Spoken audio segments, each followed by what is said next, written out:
사무엘하 2장 1절부터 11절 말씀을 우리가 함께 사무엘하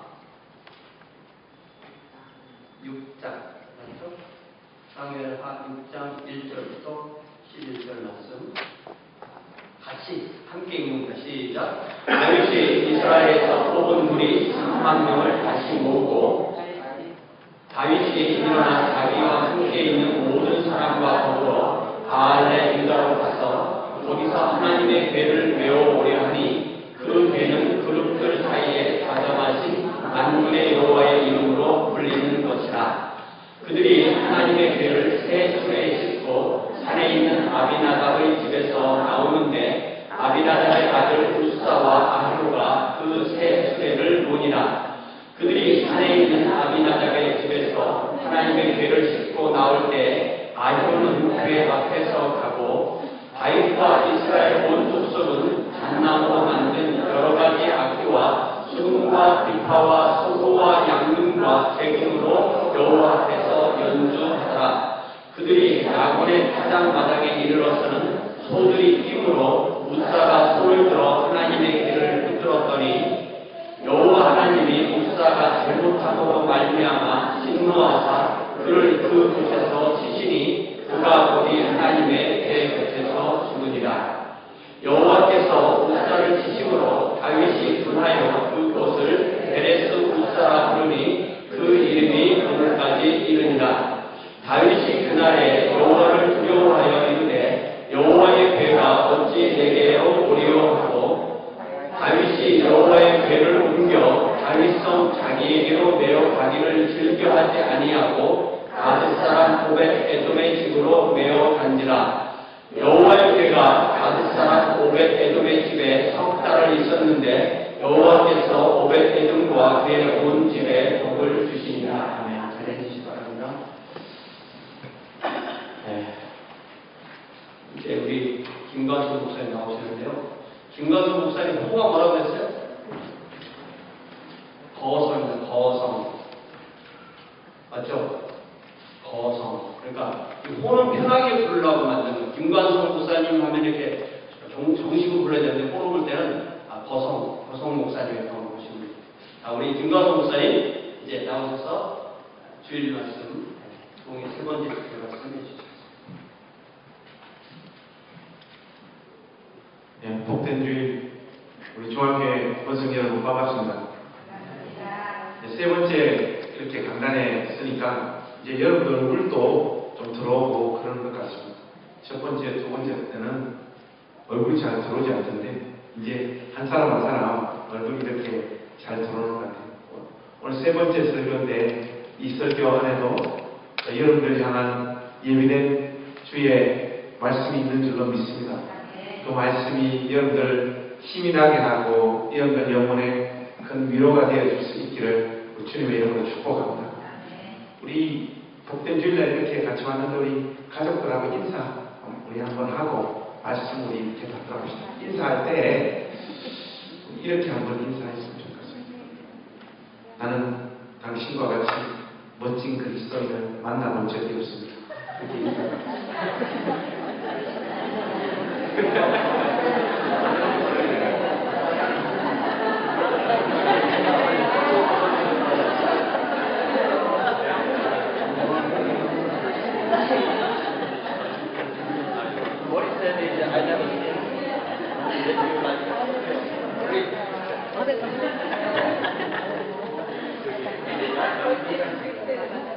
그냥 저는 바로 옆에 사람하고만 인사를 했는데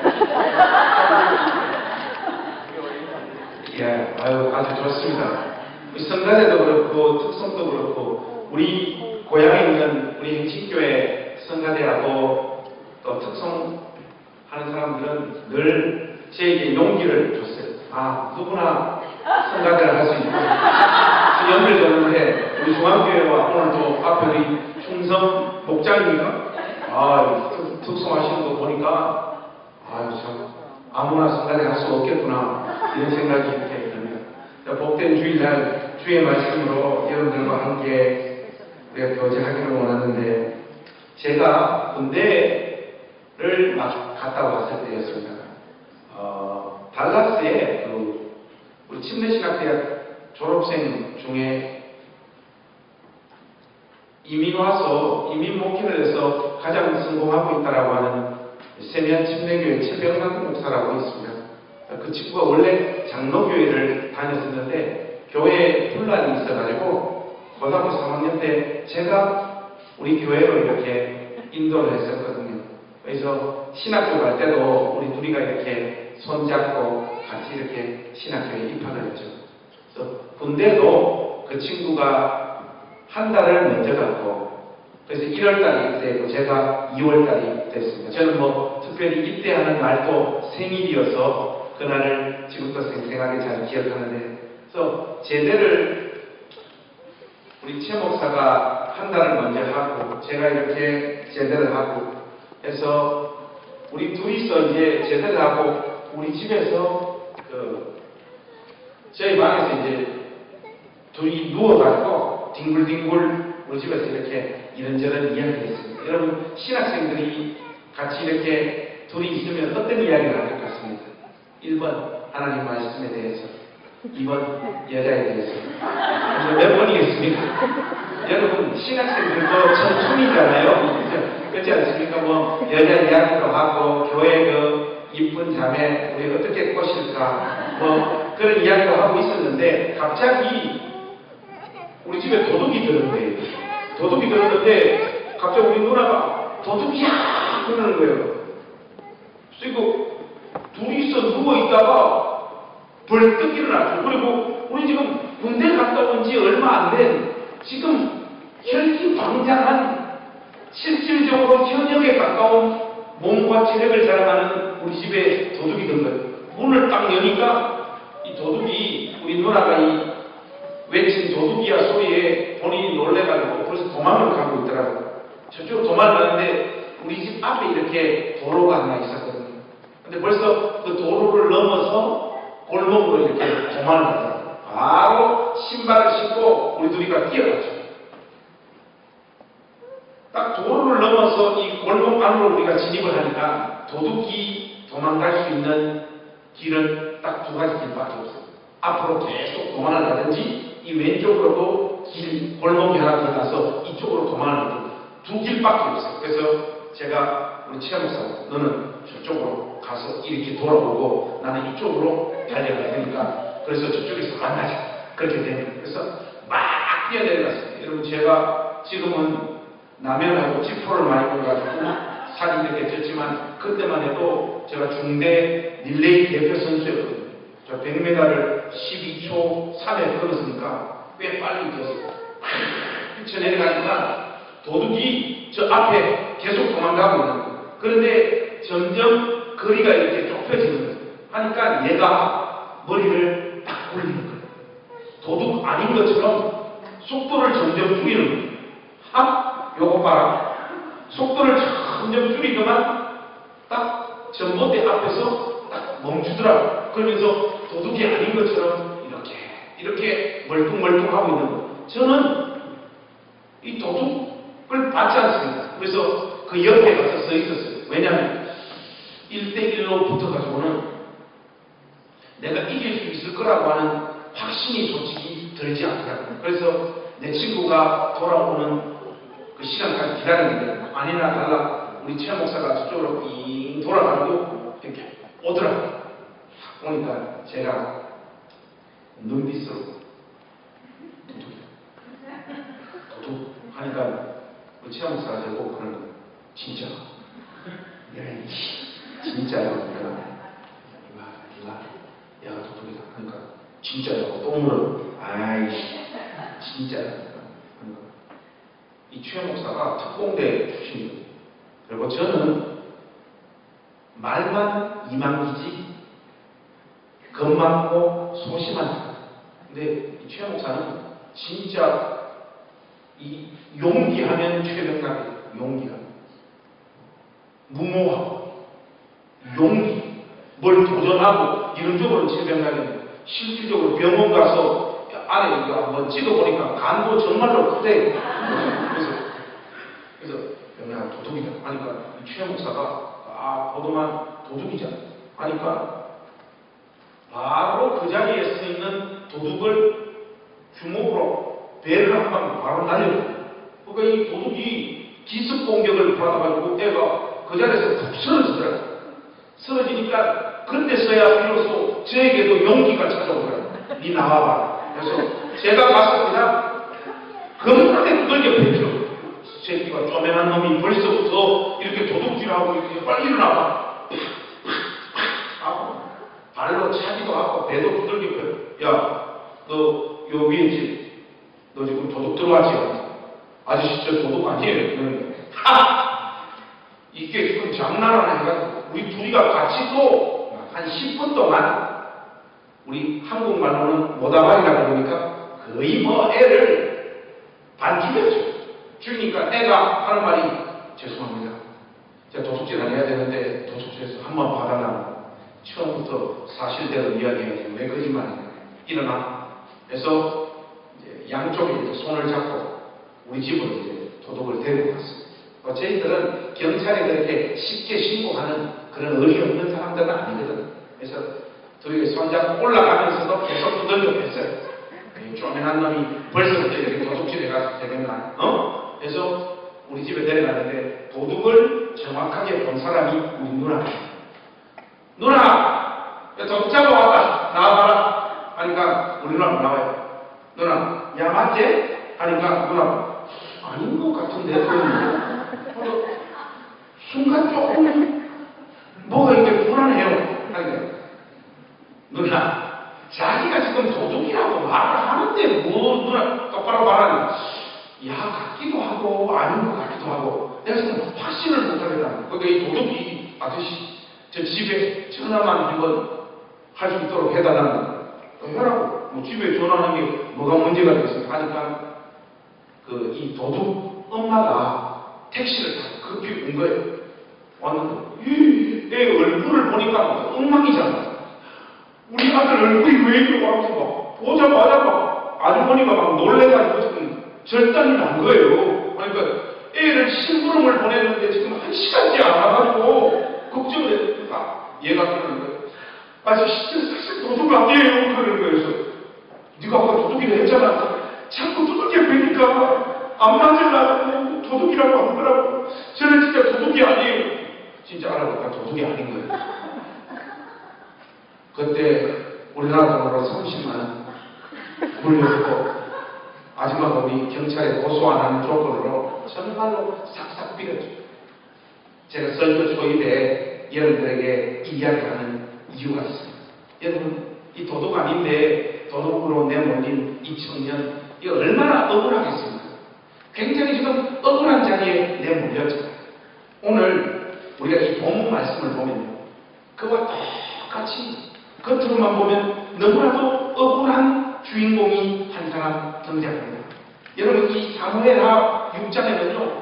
언약궤 이야기가 등장하는데 이 언약궤는요. 이스라엘 백성들이 간수하고 보호하고 있어야 될 가장 중요한 물건이에요.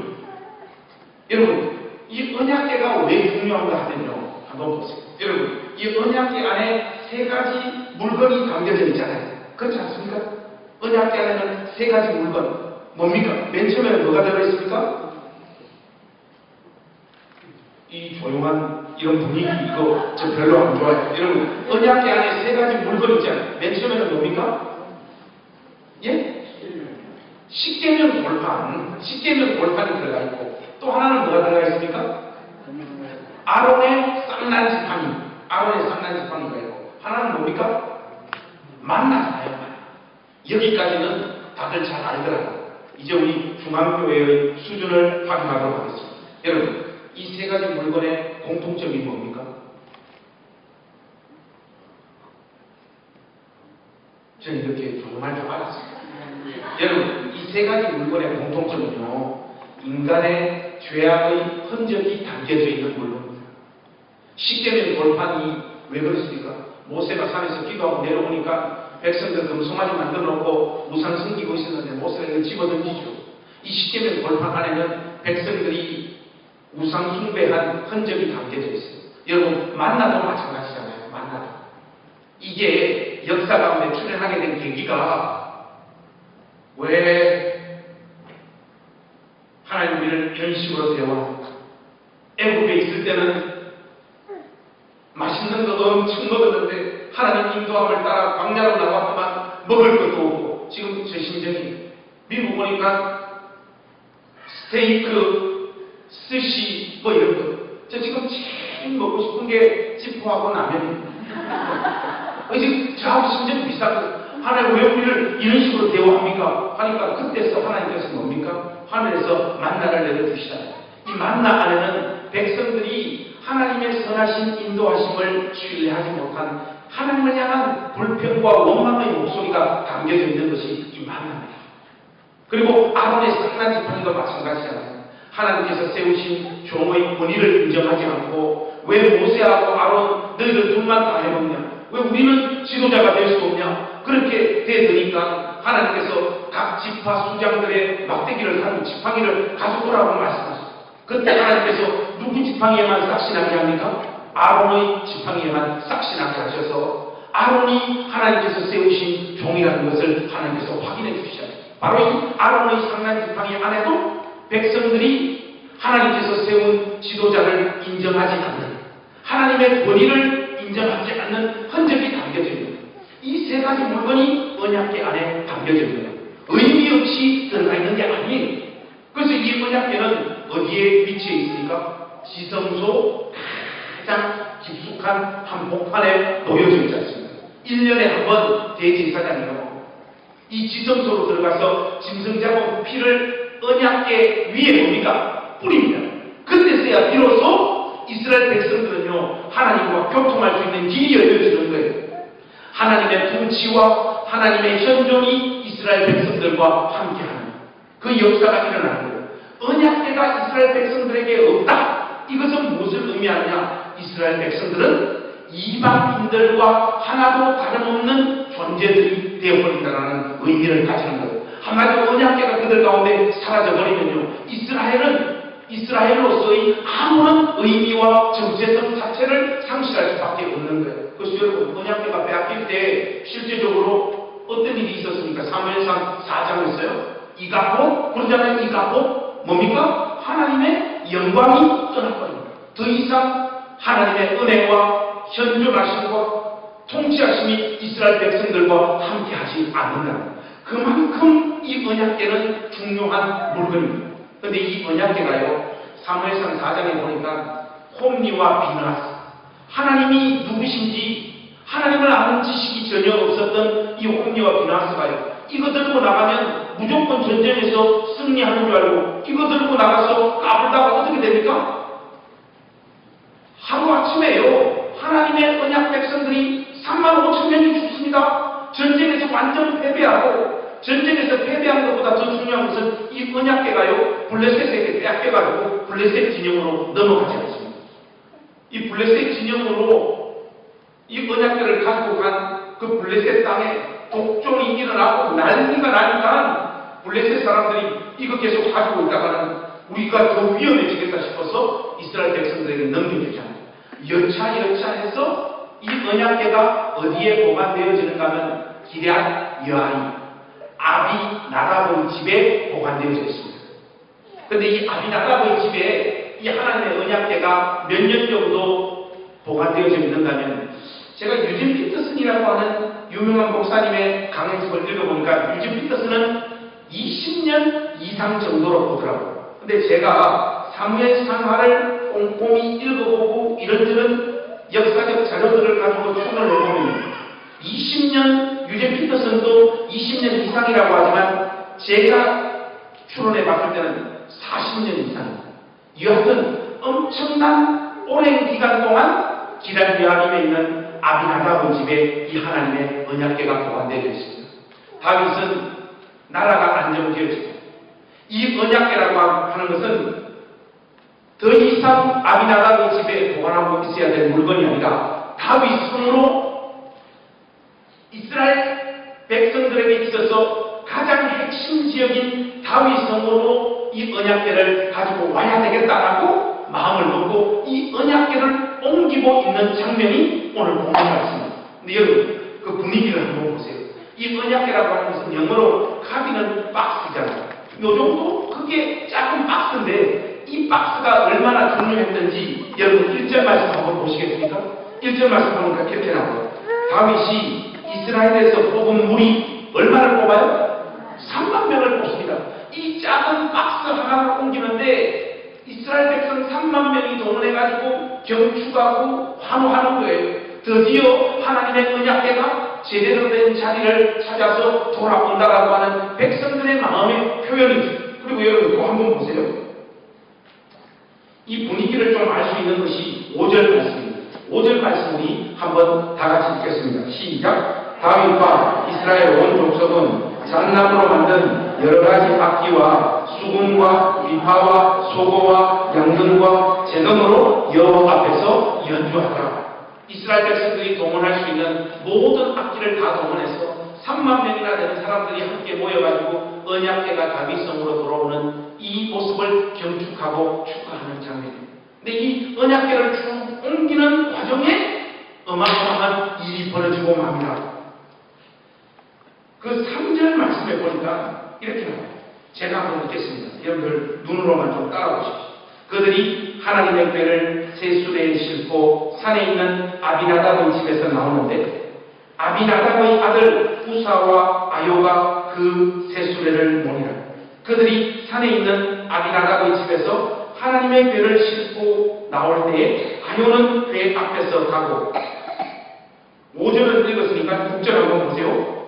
6절은 중요하니까 우리가 같이 한번 읽겠습니다. 시작. 그들이 라곤의 타작마당에 이르러서는 소들이 뛰므로 우사가 손을 들어 하나님의 궤를 붙들었더니 이렇게 나옵니다.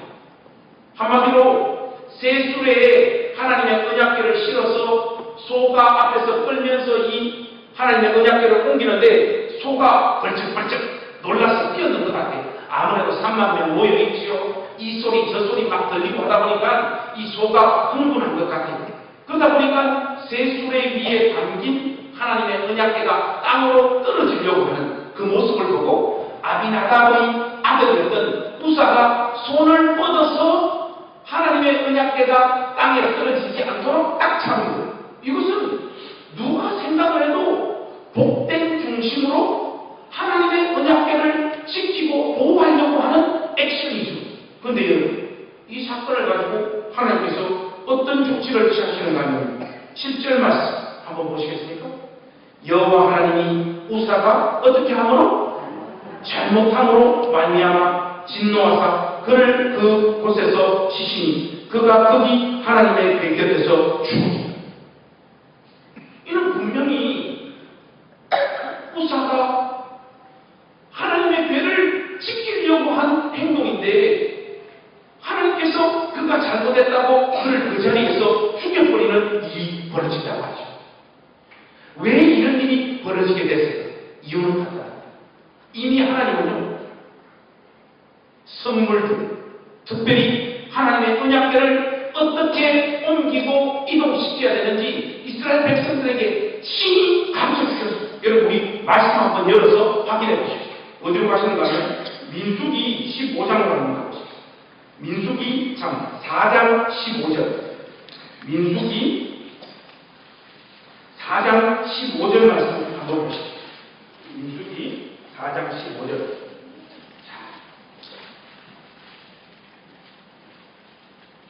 우리 이 말씀 한번 같이 읽어보실까요? 시작! 진영을 떠날 때 아론과 그의 아들들이 성소와 성소의 모든 기구 덮는 일을 마치거든 고아 자손들이 와서 낼 것이다. 여러분, 여기 일단 잘라서 봅시다. 어떻게 하라고요? 고아 자손들이 어떻게 하라고요? 여러분, 매에서 옮겨야 됩니다. 이 언약궤는 세수레에 실어서 옮기면 안 되는 거예요. 하나님이 이미 명백하게 이 언약궤를 다루는 방식을 그들에게 알려줬어요. 이 첫 번째 위반이고요. 그 다음 거 한번 보세요. 그러나 성물을 어떻게 하라? 만지지 말라. 하나님께서 이거 만지면 안 된다라고 이미 분명하게 가르쳐줬는데 우사는 뭡니까? 손을 뻗어서 하나님의 언약궤를 언약궤를 손으로 만져버린 거예요. 그것 때문에 죽은 겁니다. 그리고 또 한 번 보세요. 성물을 만지지 말라. 그럼 어떻게 하신다고 말씀하셨어요? 그들이 죽으리라. 회망의 물건 중에서 이것들은 고한 자손이 낼 것입니다. 이 하나님의 언약궤를 이동하는 방법은요, 세술에 실어서 옮기는 것이 아니고 매서 옮겨야 돼요. 매서. 그리고 언약궤는 성물이기에 손으로 만지면 안 된다는 거예요. 이 분명히 하나님께서 이 지침을 이스라엘 백성들에게 알려줬음에도 불구하고, 제가 여러분 설교 초반에 여러분에게 말씀드렸죠. 이 언약궤가 아비나답의 집에 최소한 몇 년 머물러 있었다고요?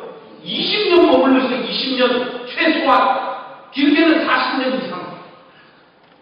하나님의 백성의 집에 하나님의 언약궤가 20년 이상 머물러 있었음에도 불구하고, 하나님의 백성이라고 하는 자들이 이스라엘 백성들이 보호하고 있어야 될 가장 중요한 물건인 언약궤를 어떻게 다루는, 하나님을 섬기고 믿는 방식에 대한 지식이 그들 가운데 전혀 없었다는 겁니다.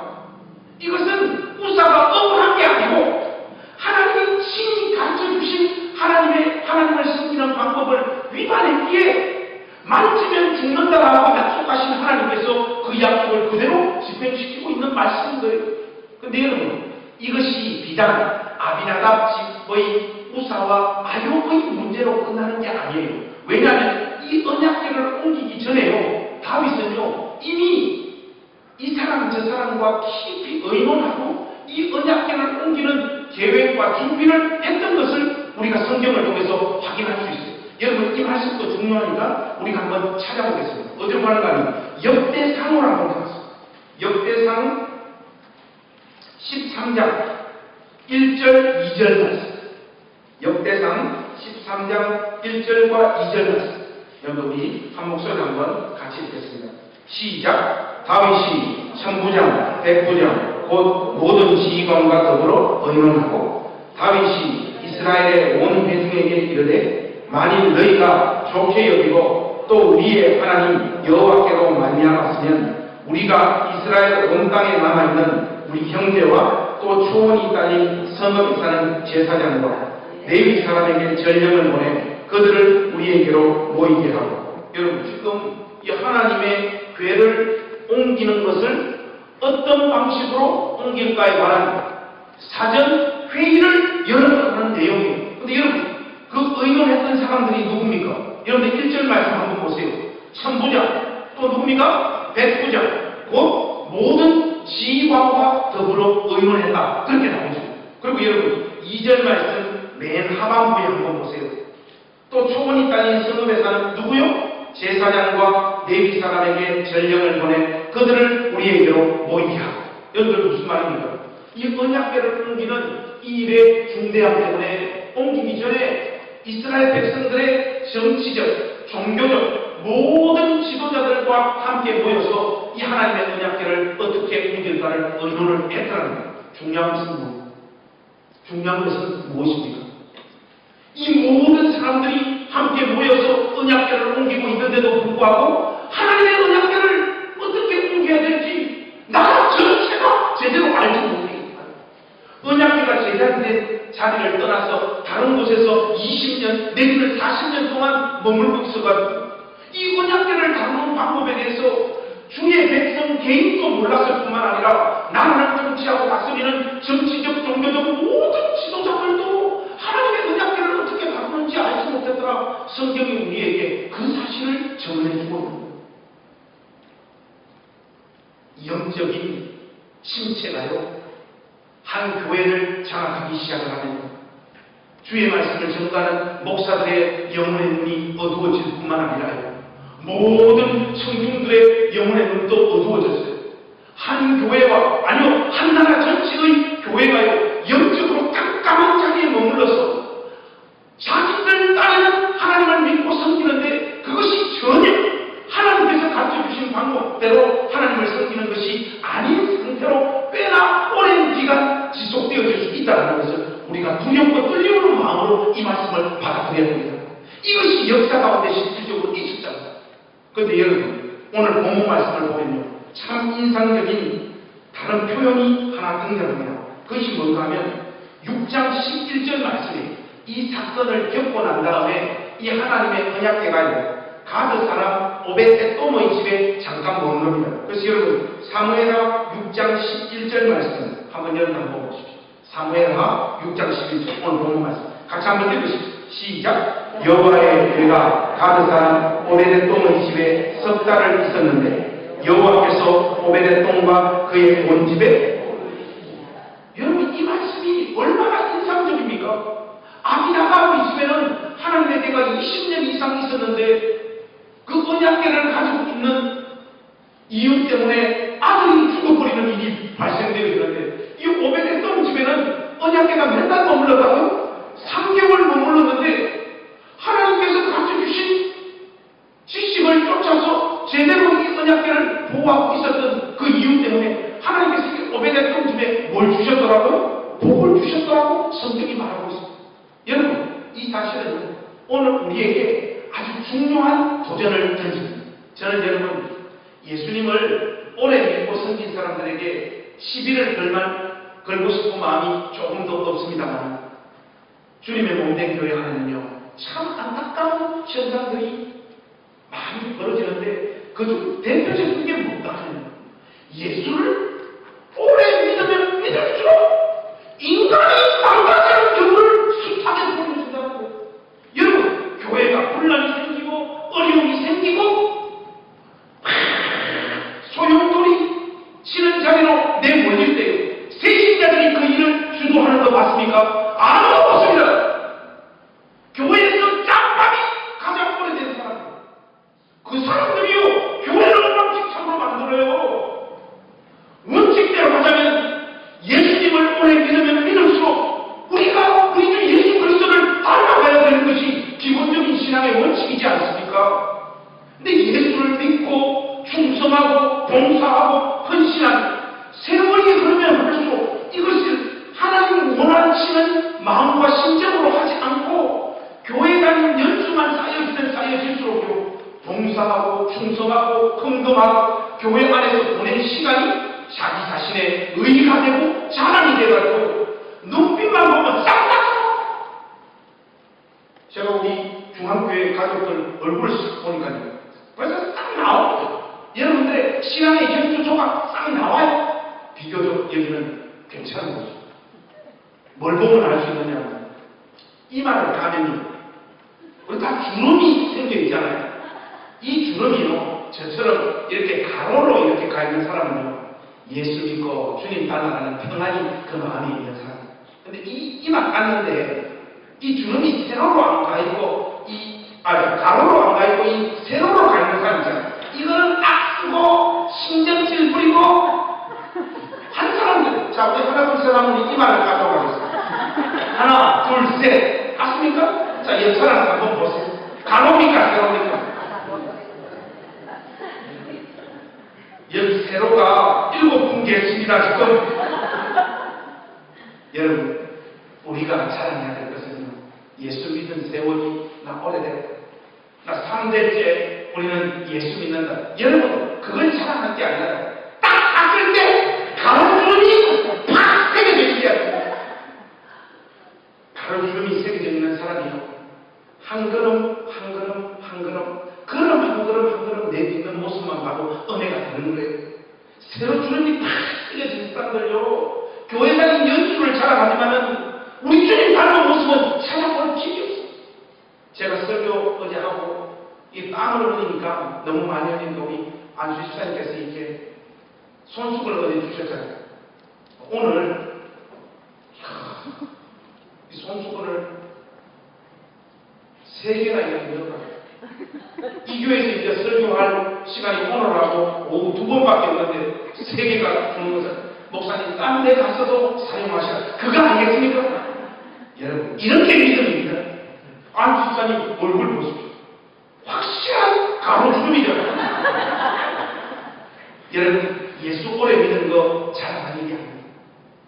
우리 안에 하나님을 아는 지식이 전혀 없는데도 불구하고 내 안에 있는 기질과 종교적인 열심으로 얼마든지 교회에서 충성하고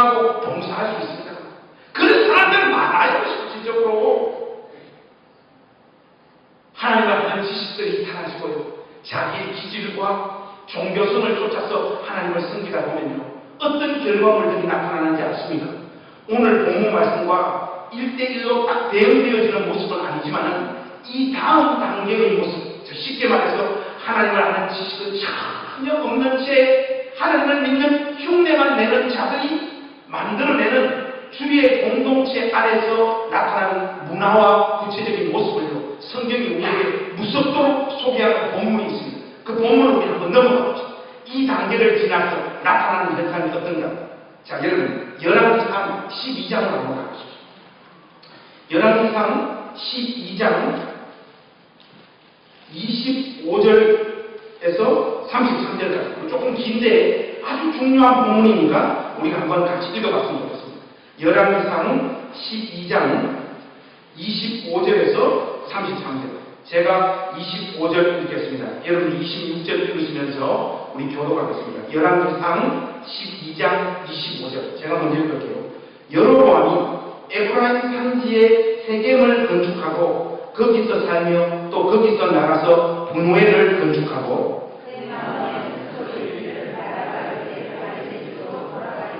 만일 이 백성이 예루살렘에 있는 여호와의 성전에 제사를 드리고자 하여 올라가면 이 백성의 마음이 유다왕된 그들의 주 르호보암에게로 돌아가서 나를 죽이고 유다의 왕 르호보암에게로 돌아가려고 하고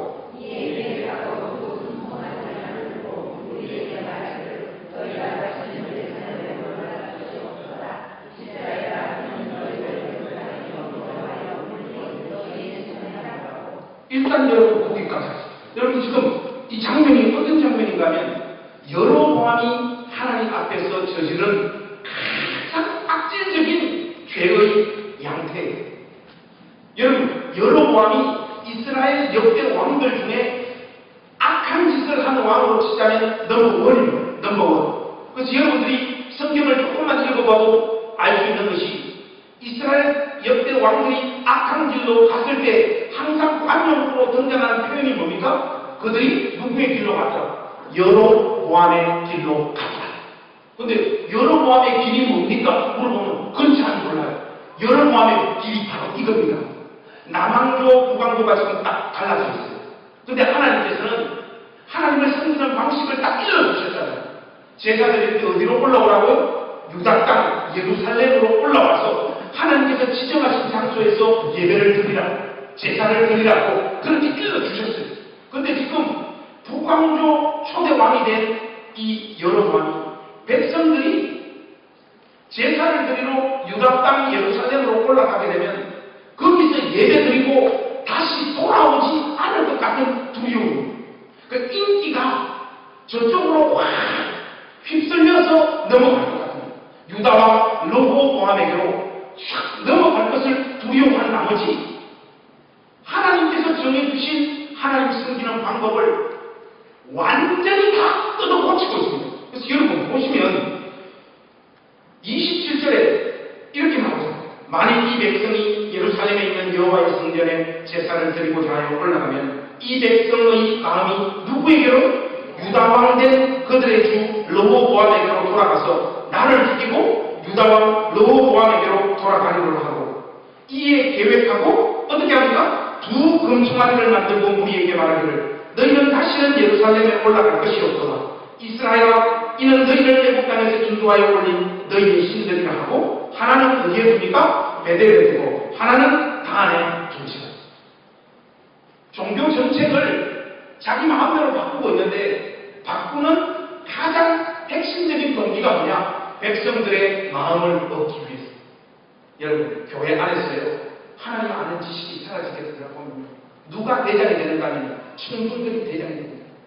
교회 와서 여러분들이 말을 안 하지만 하나님 말씀을 전가하는 목회자들에게요 무언의 압력을 확 집어넣거든요. 그렇게 설교하지 마라, 그렇게 목회하지 마라, 목사님 너무 악은 지르지 말고 살살 하시다, 그리고 너무 우리 죄를 탁탁 지적하는 설교하지 마시고 주로 위로해주는 설교 좀 해주시다. 우리 가정, 나의 사업 잘 된다라고 좀 빌어주시다. 집단적으로요 이런 분위기가요 설교자는요 다 느끼고 알고 있습니다. 근데 이 심지가 약한 목회자들이 성령들의 요구에 따라서 하나님 말씀을 각색하기 시작하는 거예요. 여러분들이 아주 편하게 예수를 믿을 수 있는 길을 열어주는 거예요. 그리고 엉터리로 편한 길로 예수를 믿도록 여러분들 인도해놓고 딱 없습니다. 하나님 여러분들에게 복 주실 겁니다. 이런 일들이 교회에서 벌어지면 서로가 서로를 속이고 있다는 걸 알면서도 그냥 종교 단체로서 교회는 그 자리에서 유지되어 있습니다. 좀 더 심하게 이야기하면요, 그런 교회가 부흥을 더 잘합니다. 우리 최 목사님처럼 설교하면 300명 넘기 어려워요. 대중들의 기호를 재빠르게 파악해가지고요, 대중들의 종교적인 열망과 욕구를 채워주는 것, 멋지게 종교 서비스를 해주는 것이 우리 시대의 목회 방법론이 되어버렸다는 거예요. 이거는 목사의 잘못이기도 하지만 성경들의 잘못이기도 하고, 다 종합적으로 이야기하면 그 누구에게도 하나님을 두려워하는 마음이 없고 하나님을 하는 지식이 교회 안을 사로잡고 있지 못하기 때문에 나타나는 현상입니다. 이 길로 내달리는 여러분이 어떤 집까지 감행하는가 하면, 여러분 31절 말씀 한번 보세요. 내려보셨어요. 31절 우리 같이 한번 읽어보실까요? 시작. 그가 또 산당들을 짓고 레위 자손 아닌 보통 백성으로 제사장을 삼고, 하나님이 레위 지파 사람들 중에 제사장 삼을 하고 분명히 가르쳐 주셨잖아요. 그렇게 하나님을 믿고 섬겨야 된다는 믿음의 동의를 충분히 가르쳐 주셨잖아요. 그런데 이 여로보암이 처음 길을 트기 시작하니까 어떻게 합니까? 보통 사람들 잡아서 제사장 삼았더라고. 여러분 이거 중세의 성직 매매 아닙니까? 요즘 우리로 치면 이거 뭔지 압니까? 장로 세우고 권사 세우고 헌금하는 거 아니에요. 하나님 앞에 신실한 믿음의 사람을 직분자로 세우는 것이 아니라, 결국 교회에서도 누가 장로되고 권사됩니까? 돈이 있어야 되는 거예요. 우리 누나는 돈이 없어서 권사될 사람이 아닌데 권사가 되었더라. 그래서 내가 고향에 가서 누나가 어째 권사가 된 거 아닌가? 말씀아, 돈이 없으면 몸으로 때우니까 되더라. 여러분 이런 서글픈 일들이 교회에서 벌어지고 있다고. 몸으로 때우든지 돈이 많든지. 지금 여러분이 하는 짓이 바로 그겁니다. 보통 사람을 제사장으로 삼는 게 이건 뭔가 하면요, 정통파 제사장 레위 지파 사람들이 전부 다 유다 땅으로 올라가 버린 거예요.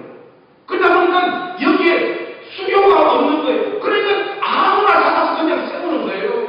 아무나 잡아서. 제가 여러분 그냥 하는 이야기입니까? 상황을 과장하는 겁니까? 우리 한국교회 그 상황 보면요, 다른 거 다 필요 없고요, 돈 좀 있고 교회 안에 있으면 장로예요.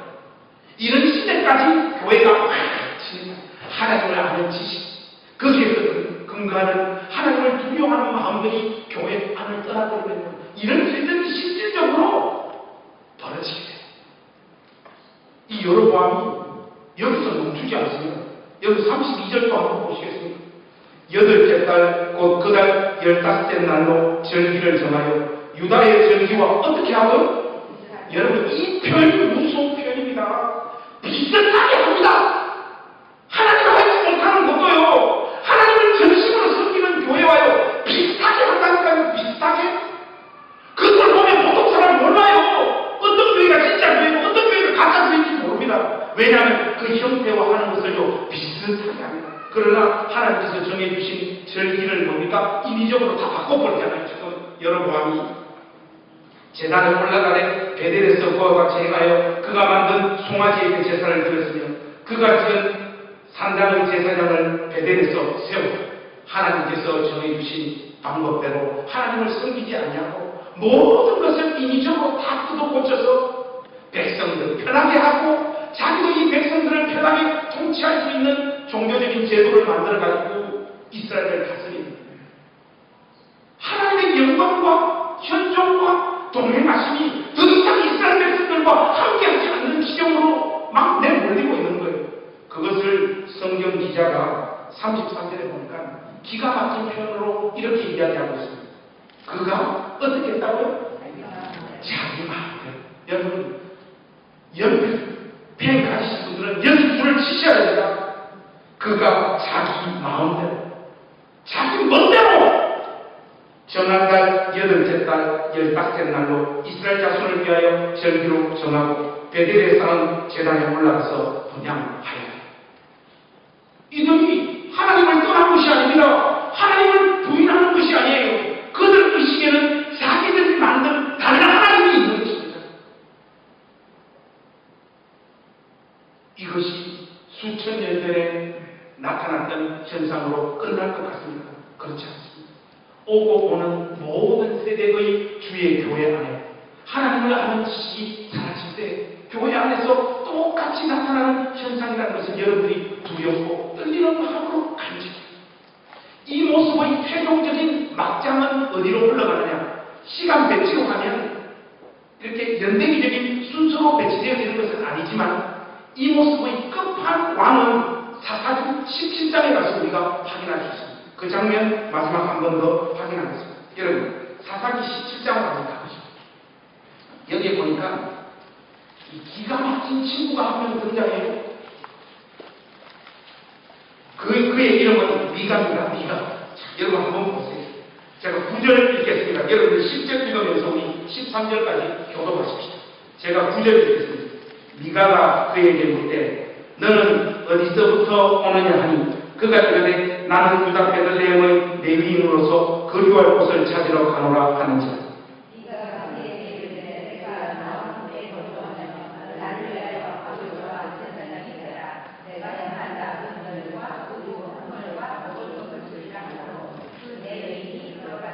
그 레위인이 그 사람과 함께 거주하기를 만족하게 생각했으니 이는 그 청년이 미가의 아들 중 하나같이 됩니다.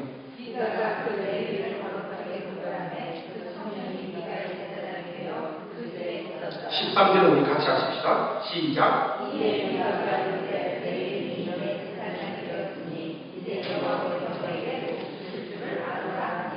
여러분, 이 미가 집안은요 이미 콩가루가 된 집안입니다.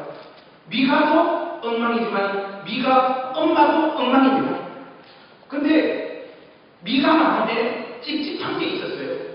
자기 집에 나름 종교 시스템을 만들어 놓고 있었는데 자기가 레위 지파 출신이 아니어서 자기가 제사장이 될 수 없다라고 하는 것을 이미 알고 있는 상황에서 자기가 제사장 노릇을 하고 있다 보니까 이거 왠지 이게 좀 찝찝하다 이게 어떻게 하면 좋지? 하고 있는 한국에 어떤 일이 벌어지는가 하면 이 미가 집 앞으로 누가 지나가는가 하면요 레위 지파 출신 젊은이가 지나가는 거예요. 9절 말씀 보니까 레위인으로서 거류할 곳을 찾으러 가노라 하는지라. 그러니까 10절 말씀에 보니까 정말 이게 기가 막힌 표현 아닙니까? 미가가 그에게 이르되 내가 나와 함께 거주하며 나를 위하여 아버지와 뭐가 되어달라? 제사장이 되라. 제사장이 되어주면 어떻게 하겠다고요? 내가 해마다 은열과 의복한 벌과 먹을 것을 주리라 하므로 그 레위인이 들어가더라. 오늘날 하나님 두려워하는 마음이 전혀 없는 성도들 마음에서요 목사를 무슨 고용인으로 하나요? 사례비 드리겠습니다. 자동차 드리겠습니다. 애들 교육비 드리겠습니다. 그것도 많이 주지도 않으면서 왜 그런 대우를 해주느냐 하면요 그들의 마음 심도 안에 뭐가 있는가 하면 내가 시키는 대로 그렇게 하는 거예요. 내가 시키는 대로 하나님 말씀을 전하는 거예요. 설교를 하긴 하되 목회를 하긴 하되 우리가 요구하는 방식을 뛰어넘거나 독하게 하거나 우리의 잘못과 죄를 지적하는 짓을 하지 말라는 거예요. 네가 그렇게만 안 하고 우리 시키는 대로 하면 너의 고용을 영원히 보존해 줄게. 사이좋게 지내자. 여러분 이 복음 말씀이 딱 그거 아닙니까? 그러니까 이 타락한 이 레위 지파 이 젊은이도요 마음이 이미 약해버렸어요. 거기 보면 11절에 이렇게 나오잖아요. 그 레위인이 그 사람과 함께 거주하기를 어떻게 했다고요? 만족하게 생각했으니 이는 그 청년이 미가의 아들 중 하나같이 되니라. 여러분, 미가의 아들같이 하나가 되니라. 무슨 말입니까? 그의 노예가 되었다 이 말입니다. 여러분 기질과 기호와 스타일에 딱 들어맞는 목사님을 요구하거나 그런 목사님을 찾지 마십시오. 그것은 반드시 여러분 영혼에 독이 됩니다. 여러분이 잘못된 길을 갔을 때 하나님의 말씀으로 여러분 죄를 무섭게 지적하는 사람이 진실로 여러분 영혼을 사랑하는 목회자예요. 저번에 주일날 왔을 때 주의 말씀을 듣고 여러분 영혼에 불편함을 가질 수 있는 메시지가 매번 이 강단에서 선포되어져야 될 줄로 믿습니다. 근데 여러분 이 마음을 팔아먹은 그 미가 있잖아요. 이 집에 고용되어진 이 사실을 만족했다고 했는데 18장에 가면 단 지파에서요 쳐들어와가지고요 내가 그 집에서 받는 것보다 더 많이 해줄게 하니까 얘가 단 지파 제사장이 되기 위해서 훌쩍 떠나버립니다. 이 거짓 선지자들의 특징이 뭐냐? 더 나은 목회적인 환경이 그의 눈앞에 펼쳐질 때 아무 고민 없이 자기의 목회의 그리워와 자기 생의 안락함을 쫓아서 그 자리를 옮겨버립니다. 어제 우리 집회할 때 우리 후배가 한 명 왔더라. 우리 목사 어떻게 지내노? 하니까 힘든 동안 목회하면 너무 힘들어가지고 중간에 포기하고 있어. 지금은 똑같아요. 저도 그래서 저보고 형 저 타코마에서 큰 교회에서 부목사로 오라고 하는데 어떻게 해야 될지 모르겠다. 제가 여기 있어! 가지마! 목사의 심장은 그런 거 아니야. 이 자리를 지켜! 하니까 우리 후배가 아멘 그러더라고요. 아까 아멘 하는데 눈물이 핑 도는 거죠. 하나님을 아는 지식 이것이 교회를 떠나버립니다. 여기는 그냥 하나님 나라 주식 회사가 되는 거예요. 여러분들은 그냥 종교인 목사 하나 고용해가지고 이민 생활의 고달픔과 힘듦을요 그냥 위로받기 위한 사교 집단으로 교회를 생각하고 그런 마음으로 교회에 왔다 갔다 하는 사람들이 되어야 됩니다. 여러분 그렇게 가다가 다 나가는 거예요. 이승 미가 한번 보세요. 13절 보니까 이렇게 나오잖아요. 이런 엉터리 같은 종교 시스템을 구축해놓고 그가 속으로 어떻게 생각하는가 하니까 이러잖아요. 이에 미가가 이르되 내 위인이 내 제사장이 되었으니 이제 여호와께서 내게 어떻게 한다고요? 복 주실 줄을 아노라 하냐. 이 착각 아닙니까? 착각. 사랑하는 우리 중앙교회 가정들, 하나님을 아는 지식으로 하나님을 경외하고 두려워하는 마음들이 이 교회 안에 가득해지기를 주님의 이름으로 축복합니다. 세상적인 기준과 잣대로 볼 때 좀 초라하고 어설픈 것, 그것 때문에 여러분 교회적으로 기가 죽을 이유가 하나도 없습니다. 여기 이 자리에 온전한 주의 말씀이 선포되어지고 있고 성찬이 집행되어지고 성도의 교제가 있을 때 우리 주님께서 한순간도 우리를 떠나지 않고 여기서 우리에게 필요한 은혜를 저 하늘로부터 우리 영혼에 공급해 주실 줄로 믿습니다. 화려하고 많은 사람들이 모여들고 북적북적거리는 것들로 여러분들의 신앙의 정체성을 삼지 마십시오. 그리고 여러분들이 꿈꾸고 여러분들이 원하는 것들을 목회자를 통해서 확보하는 것, 그런 어떤 복을 받는 것이 여러분들이 그리스도 안에서 하나님을 잘 섬기는 어떤 표징으로 생각하지 마시라고요. 오늘날 교회 안을 들여다봤을 때 가장 큰 안타까움은 뭐냐? 저도 개척을 한 지 지금 1년이 되고 우리 교회가 한 130명 모여들고 매주 새가족들이 오는데 이 새가족들이 몰려오는 것을 보면서 제가 가진 안타까움이 하나 있어요. 그게 뭔가 하니까 예수 안 믿고 예수님을 믿기 위해서 교회를 찾아오는 사람은 1년 동안 단 한 명도 없어요. 단 한 명도 없어요. 전부 다 그냥 일반 교회를 떠도는 사람들입니다. 떠돌다가 얼굴이 제법 잘생긴 사람이 목회하는 교회를 찾아왔을 뿐이에요. 오늘날 교회 안에 가장 심각한 면이 뭐냐? 교회 안에 회심이 없습니다. 회심이 없어요. 하나님을 만나는 생명의 역사가 교회를 떠나버렸어요, 여러분.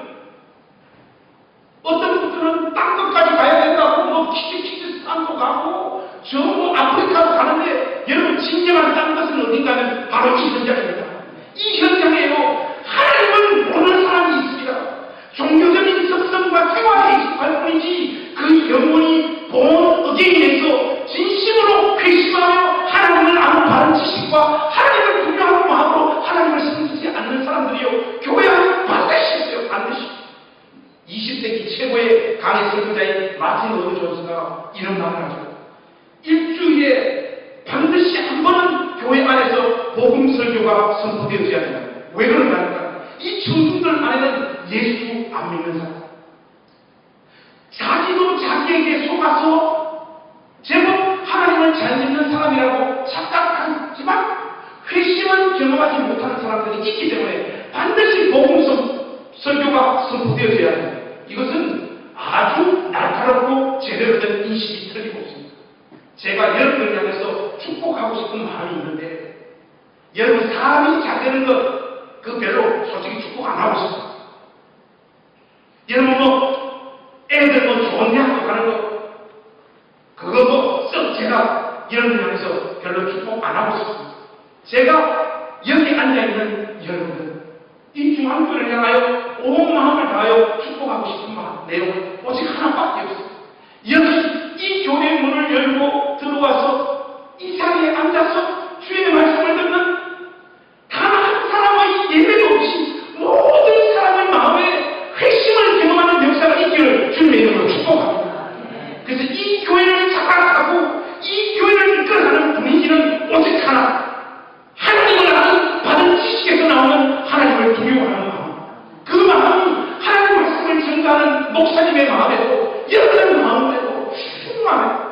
서로가 서로를 뜨거운 심장으로 사랑하고 섬기며 하나님께서 가르쳐주신 그 방법을 쫓아 하나님 섬기다가 여기 이곳에서 주님을 섬긴 자들 죽었을 때 눈을 뜬 그 현장이 천성이 되어지는 역사가 있기를 우리 주님의 이름으로 축복합니다.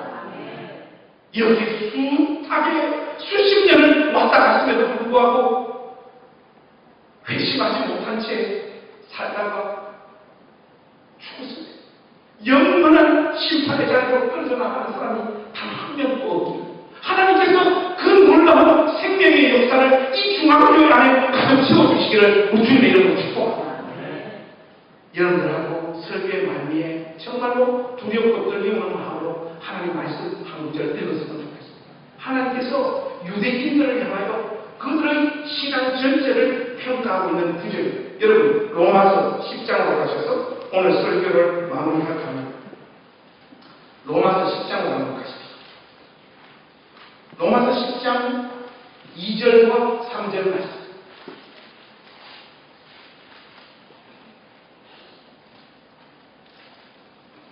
여러분 이 말씀은 오늘 설교의 결론이니까요. 우리가 큰 목소리로 한번 같이 읽었으면 좋겠습니다. 시작. 내가 정언하노니 그들이 하나님께 열심히 있어 올바른 지식을 따르는 것이 아닙니다. 하나님의 의를 모르고 자기 의를 세우려고 힘써 하나님의 의에 복종하지 아니하느니라. 여러분 이 구절 읽을 때 딱 떠오르는 인물이 한 명 없습니다. 사도 바울이 회심하지 않았을 때의 모습이지 않습니까?